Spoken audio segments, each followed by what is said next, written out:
Hello student, आज हम लोग पढ़ेंगे उल्ववेधन यानी एमनियोसिंथेसिस के बारे में। एमनियोसिंथेसिस होता क्या है, एमनियोसिंथेसिस क्यों महत्वपूर्ण है हमारे दैनिक जीवन में। तो एमनियोसिंथेसिस को सर्वप्रथम हम लोग देख ले कि हिंदी में क्या बोलते हैं, तो उल्ववेधन।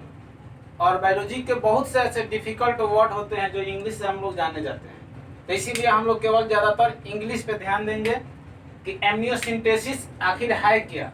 तो एमनियोसिंथेसिस एक ऐसा जांच है जिसमें क्या होता है कि माता के गर्भाशय से एक एमनियोटिक द्रव निकाला जाता है। उस द्रव को इंजेक्शन के यानी सुई के मदद से माता के गर्भाशय से एमनियोटिक द्रव को निकाला जाता है और निकाल कर उस सैंपल यानी उस नमूने की जांच की जाती है। और यह जांच इसलिए किया जाता है कि पता लगाने के लिए बच्चों में कि कोई आनुवंशिक विकार तो नहीं है, कोई आनुवंशिक दोष तो नहीं है, और ऐसी आनुवंशिक विकार को दूर करने के लिए ताकि बच्चे के जन्म के पहले उस विकार को दूर कर सके, इसलिए एमनियोसिंथेसिस एक जो टेस्ट होता है इसको हम लोग करते हैं। तो इसमें सबसे पहले हम लोग, यह सभी के लिए उत्तरदायी नहीं है, यह उन्हीं बच्चों में किया जाता है जिनके पहले फैमिली में कोई न कोई आनुवंशिक रोग जैसे हीमोफीलिया, वर्णांधता, down syndrome, Patau syndrome, Turner syndrome इत्यादि से यदि कोई ग्रसित है तो उसमें एमनियोसिंथेसिस टेस्ट कराया जाता है। क्योंकि हम लोग जानते हैं कि जो आनुवंशिक रोग होता है यानी जेनेटिक रोग जो होता है वह एक पीढ़ी से दूसरे पीढ़ी में जाता है हमेशा। तो इसीलिए जैसे हम लोग देखते हैं कि हीमोफीलिया हीमोफीलिया के बारे में आप लोग को पता होगा या नहीं होगा, देखेंगे हम लोग कि हीमोफीलिया आखिर है क्या। हीमोफीलिया एक आनुवंशिक रोग है। इसमें क्या होता है कि रक्त का थाका नहीं बनता है, यानी नहीं बनता है। तो कैसे नहीं बनता है, तो हम लोग जानते हैं कि शरीर में जो प्लाज्मा होता है रक्त में, उस प्लाज्मा में प्रोटीन कुछ होते हैं जिसको हम लोग बोलते हैं प्लाज्मा प्रोटीन, और उसमें 3 गो प्रोटीन होता है, हिपैरिन होता है, फाइब्रोनोजिन होता है और प्रोथ्राम्बिन होता है। और उसमें जो प्रोथ्राम्बिन, हिपैरिन और फाइब्रोनोजिन तीनों का काम ऐसे अलग अलग है। तो उसमें क्या होता है कि जो हिपैरिन का काम होता है वह शरीर के अंदर रक्त को जमने से रोकता है, और फाइब्रोनोजिन का काम होता है कि हाथ अगर कट जाता है तो रक्त को तुरंत थाका बनाता है।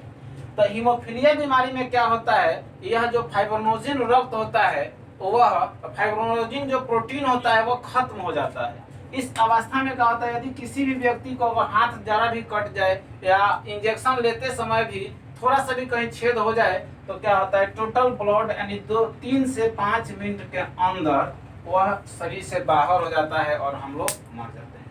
तो ऐसे खतरनाक बीमारियों से बचने के लिए ऐसे हम लोग एक देखते हैं वर्णांधता, कलर विजन जिसको हम लोग बोलते हैं। तो वर्णांधता में क्या होता है कि हम लोग को कोई ऐसा कलर होता है जो नहीं दिखाई देता है, उसका नाम आप लोग भी जानते हैं, वह लाल और हरा, 2 गो ऐसा जो रंग होता है वह दिखाई ही नहीं देता है।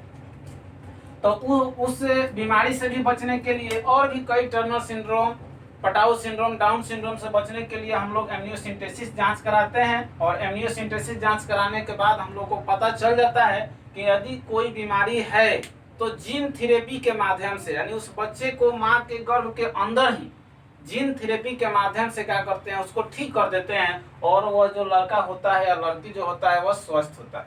दूसरा इसका जांच हम लोग यानी संतान की टेस्ट करने के लिए भी किया जा सकता है। यानी इसके द्वारा यह भी पता चल सकता है कि माता के गर्भ में जो पल रहा शिशु है यानी पुत्र है या पुत्री है। इसके बाद इस पर सरकार अभी तक कोई इसका हानिकारक प्रभाव नहीं है, और यह पहली तिमाही तक ले इसको जांच करा लेना चाहिए। और ज़्यादा दिन होने के बाद यह शिशु पर खतरा बनता है। और आजकल वैसे हम लोग जानते हैं कि 1971 से भारत सरकार ने एक कानूनी प्रतिबंध लगा दिया है कि भारत में लिंग निर्धारण करना एक क्या होता है, कानूनी अपराध है। इसके तहत ये सभी जैसे MTP, medical termination of pregnancy और उल्ववेधन यानी एमनियोसिंथेसिस इत्यादि पर जांच रुक गया है। लेकिन यदि कोई यह जानता है कि हमारे पूर्व फैमिली में कोई आनुवंशिक रोग है तो उसको यह टेस्ट करने की अनुमति दी जाती है। नेक्स्ट टॉपिक पर फिर हम लोग मिलते हैं थोड़ी देर के बाद।